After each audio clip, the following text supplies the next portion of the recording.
আসসালামু আলাইকুম। এখন শুনবেন সংবাদ শিরোনাম। সারা দেশে ফিলিং স্টেশনগুলোতে গ্রাহকদের লম্বা লাইন, চাহিদা অনুযায়ী মিলছে না জ্বালানি তেল, বেশি দামে পাওয়া যাচ্ছে খোলা বাজারে।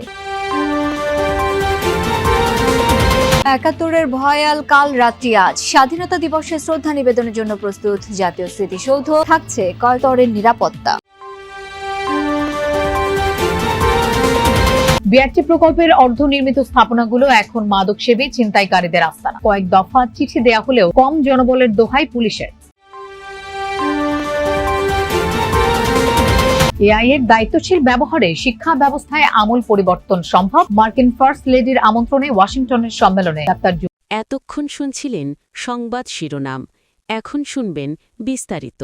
ফিলিং স্টেশনে যানবাহনের ভিড়, কোথাও তেল মিলছে না, কোথাও মিলছে। দেশ জুড়েই এখন এমন পরিস্থিতি। পাম্প সংশ্লিষ্টরা বলছেন, চাহিদা মোতাবেক ডিপো থেকে জ্বালানি না পাওয়ায় এই দুরবস্থা। গ্রাহকরা বলছেন, গাড়ির বদলে খোলা বাজারে তেল বিক্রি করে দিচ্ছে পাম্প মালিকরা। অন্যদিকে খোলা বাজারে বেশি দরে ঠিকই পাওয়া যাচ্ছে বহুল আরাধ্য পেট্রোল, ডিজেল এবং অকটেন। রাত গড়িয়ে সকাল, সকাল পেরিয়ে দুপুর, পেট্রোল পাম্পে গাড়ির দীর্ঘ সারি যেন এখন নিত্য নৈমিত্তিক ব্যাপার। মধ্যপ্রাচ্যে যুদ্ধ পরিস্থিতি শুরুর পর থেকেই ফিলিং স্টেশনে দিনের একটা বড় সময় পার করতে হচ্ছে চালক ও গাড়ির মালিকদের। ঘন্টার পর ঘন্টা সিরিয়াল দিলেও নিশ্চয়তা নেই আদৌ তেল মিলবে কিনা। ওই জায়গায় এক পাম্পে গেছি, তাও নাই। এই জায়গায় আছে, বলা পুরো পাম্পের ভিতরে এই জায়গায় আছে, 300 টাকার উপরে তেল দেয় না।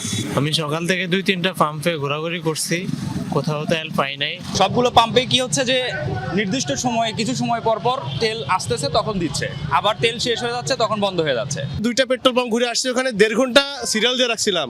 তারপরে ওরা বলে কারেন্ট নাই, তেল নাই। প্রায় 2 ঘন্টাতে দাঁড়িয়ে আছে তেলের জন্য, কিন্তু এখনো তেল পাইনি। অনেক ভিড়, ভোগান্তি হচ্ছে অনেক। সকাল থেকে এখন পর্যন্ত কম হলে 7টা পাম্প, 2টাতে এমন ভিড় ছিল যে দাঁড়ানোর সুযোগ ছিল না। আজকে এখানে পাইলাম দিল 200 টাকার, কিন্তু আমার যে পথটা চলতে হবে তাতে অন্তত 400 টাকার তেল লাগে। সরকার থেকে নির্ধারণ করে দেওয়ার পর বেশিরভাগ পাম্প রেশনিং পদ্ধতিতেই তেল দিচ্ছে। দামও রাখা হচ্ছে নিয়ম মাফিক, কিন্তু অনেক স্থানেই ফিলিং স্টেশনে বড় করে লেখা জ্বালানি নেই। নারায়ণগঞ্জের রূপগঞ্জে তেল সংকটে সব পাম্পই সাময়িকভাবে বন্ধ। মানুষের শ্রদ্ধা আর ভালোবাসায় সিক্ত হতে পুরোপুরি প্রস্তুত সাভারের জাতীয় স্মৃতিসৌধ। দিনটি উপলক্ষে কঠোর নিরাপত্তা বলয় তৈরি করেছে আইন শৃঙ্খলা বাহিনী। কাল ভোরে রাষ্ট্রপতি ও প্রধানমন্ত্রীর শ্রদ্ধা নিবেদনের পরই সর্বসাধারণের জন্য খুলে দেওয়া হবে সৌধটি। 1971 সালের 26 মার্চ রক্তক্ষয়ী সংগ্রামের পর পরাধীনতার শৃঙ্খল ভেঙে লাল সবুজের পতাকা বাংলার আকাশে উড়াতে সক্ষম হয় বাংলার বীর সন্তানরা, যাদের রক্ত আর আত্মত্যাগের বিনিময়ে এই স্বাধীনতা। সেই মহান মানুষগুলোকে শ্রদ্ধা জানাতে রাত পোহালেই 56তম স্বাধীনতা দিবস উদযাপন করবে জাতি। দিনের প্রথম প্রহর থেকেই মানুষের শ্রদ্ধা আর ভালোবাসায় মোড়ানো ফুলের ফুলে ভরে উঠবে স্মৃতিসৌধের শহীদ বেদি। দিনটি উপলক্ষে এরই মধ্যে জাতীয় স্মৃতিসৌধকে ধুয়ে মুছে ফুল আর রং তুলির আঁচড়ে প্রস্তুত করেছে গণপূর্ত বিভাগ।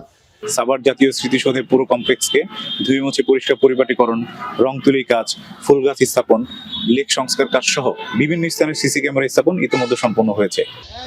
নতুন সাজের পাশাপাশি সৌধ এলাকায় নেওয়া হয়েছে কঠোর নিরাপত্তা ব্যবস্থা। সিসিটিভির পাশাপাশি মোতায়েন থাকছে সাদা পোশাকের আইন শৃঙ্খলা রক্ষাকারী বাহিনীর সদস্যরা। আমাদের নিরাপত্তা ব্যবস্থা নিশ্চিত করা থাকে। আমাদের রাস্তায় যেন কোনো ধরনের কোনো অপ্রীতিকর ঘটনা না ঘটে, এদিকে আমরা নিরাপত্তা নিশ্চিত করব। আমাদের স্মৃতিসৌধ কেন্দ্রিক আমরা নিরাপত্তা ব্যবস্থা নিশ্চিত করব। যাদের রক্ত আর ত্যাগের বিনিময়ে অর্জিত আমাদের এই বাংলাদেশ, সেসব বীর শহীদদের প্রতি শ্রদ্ধা জানাতে পুরোপুরি প্রস্তুত সাভারের এই জাতীয় স্মৃতিসৌধ। রাষ্ট্রপতি প্রধানমন্ত্রীর শ্রদ্ধা নিবেদনের পর সর্বসাধারণের জন্য খুলে দেওয়া হবে সৌধের এই প্রধান ফটক। দর্শক, এই মুহূর্তে স্মৃতিসৌধ এলাকায় রয়েছেন সহকর্মী মাহফুজুর রহমান নিপু। যাচ্ছি তার কাছে।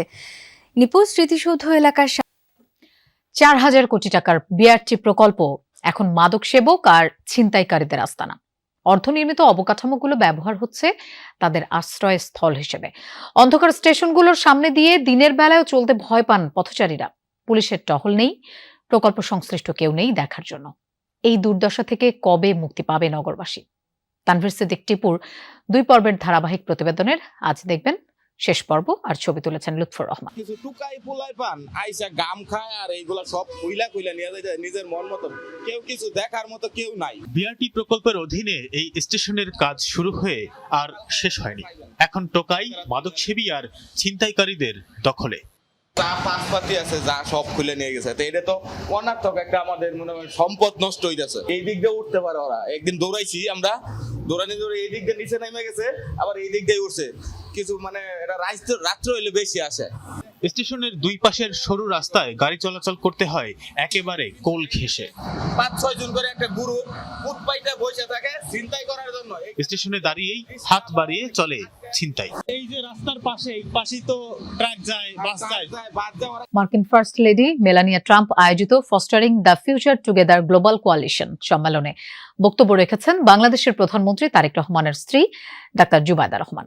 মঙ্গলবার মার্কিন পররাষ্ট্র মন্ত্রণালয়ে বিশ্বের 45টি দেশের প্রতিনিধিদের অংশগ্রহণে হয় এই সম্মেলনটি। বক্তব্যে কৃত্রিম বুদ্ধিমত্তার দায়িত্বশীল ব্যবহারের মাধ্যমে শিক্ষা ব্যবস্থায় আমূল পরিবর্তনের উপর গুরুত্ব আরোপ করেন ডাক্তার জুবাইদা রহমান। 2 দিনের এই সম্মেলনে মার্কিন ফার্স্ট লেডি মেলানিয়া ট্রাম্পের আমন্ত্রণে যুক্তরাষ্ট্র সফর করছেন তিনি। মঙ্গলবার ওয়াশিংটনে স্টেট ডিপার্টমেন্টে ছিল fostering the future together global coalition সম্মেলনের ওয়ার্কিং সেশন। আয়োজক মার্কিন ফার্স্ট লেডি মেলানিয়া ট্রাম্প। বিশ্বজুড়ে শিশুদের শিক্ষা এবং প্রযুক্তির সুযোগ সম্প্রসারণে সহযোগিতা করাই ছিল প্রতিপাদ্য। মেলানিয়ার আমন্ত্রণে যোগ দেন বাংলাদেশের প্রধানমন্ত্রী তারেক রহমানের স্ত্রী ডাক্তার জুবাইদা রহমান। বক্তব্যে শিক্ষা ব্যবস্থায় কৃত্রিম বুদ্ধিমত্তার দায়িত্বশীল ব্যবহারের উপর গুরুত্বারোপ করেন তিনি। এজন্য বাংলাদেশকে সহায়তা দিতে উন্নত বিশ্বের প্রতি আহ্বান জানান।